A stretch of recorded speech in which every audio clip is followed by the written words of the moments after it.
How you doing? Good, how are you? Right there.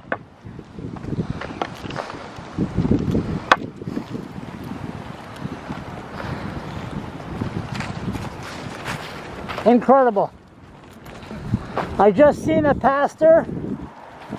I just seen a priest. Yeah. And now I see you. Now you've seen the high member of the church here, one of the great ones. I see you're sitting in your favorite spot. Oh yeah, watch the river, see, make sure it's going in the right direction. Sometimes it goes the other way. That's it. Ah, I'm glad to see you. Well, I'm not really ready for any. Just one. Quick, this is a good one. It won't be long. No church or nothing like that. Did you hear the bad news? Well, which bad news? Is that many? Well, no, I don't really. I can turn it into good news awful quick, so I don't know about bad news. Richard Cove? No? He died. Well, shit. That's too bad. Rick was kind of a funny guy. He was. Shitty lawyer. he was good for a joke all the time at the table. He was always getting ribbed for something or other. Poor Rick. Well, shit. What was his heart? I found him dead in the apartment. I told Rick, I said, I'd like to sit down with you like I sit down with you, and I only publish the video after you die. He said, I don't want to die. I said, the way you're smoking and drinking, I said, smoking, you're going to die soon. Well, drinking was another. That'll cut your, well, both of them will cut your life short. I didn't want to deprive the world of my presence, so I had to quit both. It took the first wife to quit the smoking and the second wife to quit the drinking. And then I had nothing left to give up, so I was married to Ann for 36 years. So there were no bad habits to give up after that. Yeah. No, Rick was, he helped a lot of people though. Not really. Huh? No, he was a shitty lawyer. He didn't know what he was doing, never did, never. But somebody had to go in and haul the shit away, and Rick did it. He never understood what he was supposed to be doing. Can't we praise the dead, no? Well, not necessarily. Rick could call each of us up, call up Peter Corey, call me up, maybe someone else, and ask their advice and never follow it. So, that was Rick. But he was a duty counsel. Is that why he was only a duty counsel? Just to... Well, that's what all he could do. He could take them in there and plead them guilty and do the rest of it. But he didn't understand the process. He didn't understand humanity. And he was the wrong person. There's several of them in that practice that shouldn't even be in those courtrooms. But you can't, you know, it's sort of a democracy. You got to let everybody in. So it's not, if you have something, if you're charged with murder or something, you wouldn't see Rick? Well, no, you wouldn't. You'd get a recommendation from Rick as to what lawyer would handle it, if he could even say that. But then with the murder shit, there's only 2 or 3 lawyers in the province that handle those on a regular basis. Do you know Diane Blunston? Oh, yeah. I'm going to ask you this. I was going to do a rant about it and never did, but I was going to do it. Well, you should about her, because she's probably one of the most incompetent bullshit prosecutors in the province, and she learned at the feet of Fred Ferguson, which was no way for anybody to learn how to be a prosecutor, let alone be a judge. And she's following right in Fred's footsteps, though. Yeah, because the 2 cases, what's his name there, that guy from Minto that murdered that couple? Yeah. And the one that just shot the 4 people.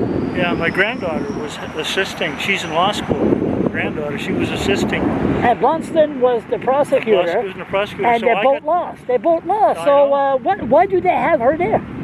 Well, because it's pretty hard to fire prosecutors, because generally 99% of their cases are already proven. I mean, the charges don't get cleared until this learned prosecutor guarantees himself of a conviction. They will not approve charges without that. So you're in a losing situation before you start, and only the rare miracle, 1 out of 200 or 300 cases, can you actually get a not guilty, because they do sort their charges out.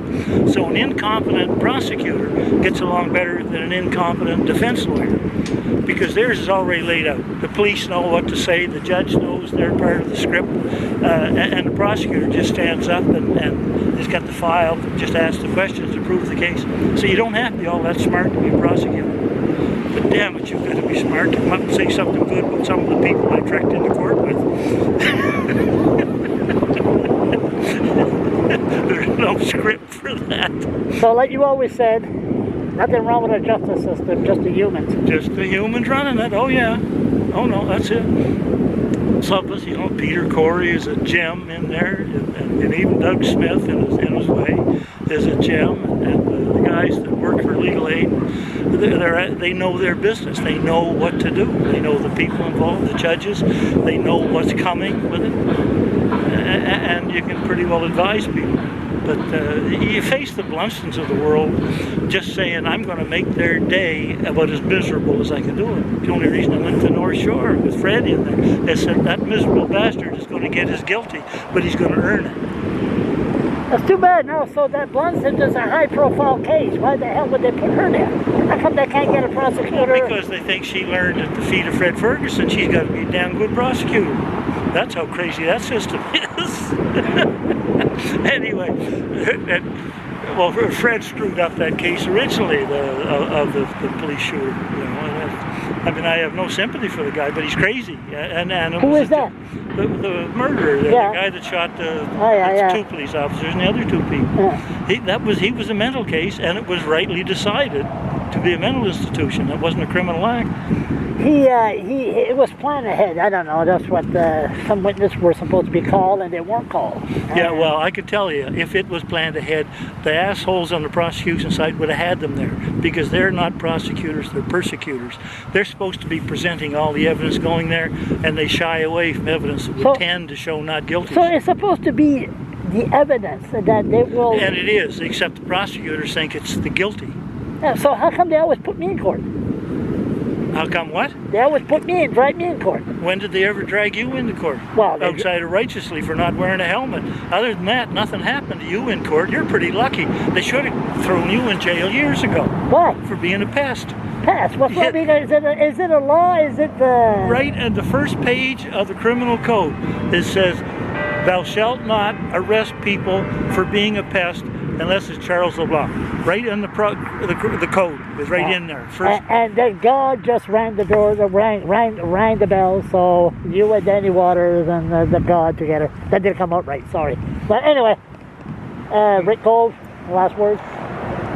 Not much. I mean, I like Rick. He was part of the crew in there, and somebody had to take care of those people. And luckily, most of them were guilty anyway, so it didn't matter if he fucked up. They always say that. They always say that. No matter, everybody there is, they're guilty anyway. Most of them are. Well, they don't clear those charges. I can tell you, out of all the 7,000 or 8,000 I had, I might have had 2 that weren't guilty. And those 2, I think, were charged with the wrong charge, if I remember right. This is a process that really works fine in weeding it out. It's just that I could never understand why the prosecutors had to be so mean and nasty when they had the whole bucket full of evidence. They had the guilty right there in their briefcase when they went in the courtroom. And why they wanted to add nasty to it is more than I could ever understand. I was always nice to them.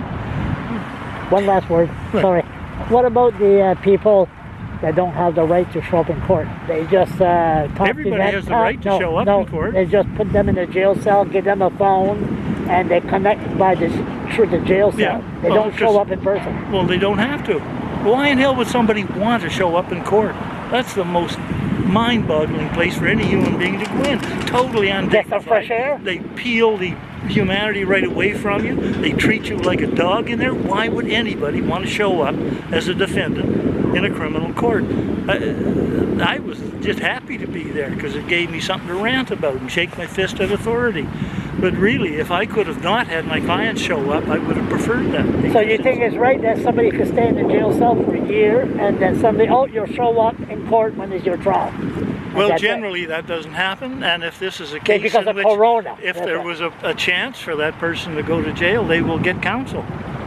And really, and that's the process. It's just a process. It's not, they're not looking to really hurt people in there, although the prosecutors want to, but they just do their job. And it's just a job, and it's a process of making sure people don't bump into each other too much. That's all criminal practice is. What about me when they charge me for assault? Because you're a pest. I told you, Charlie, remember that first line in the criminal code.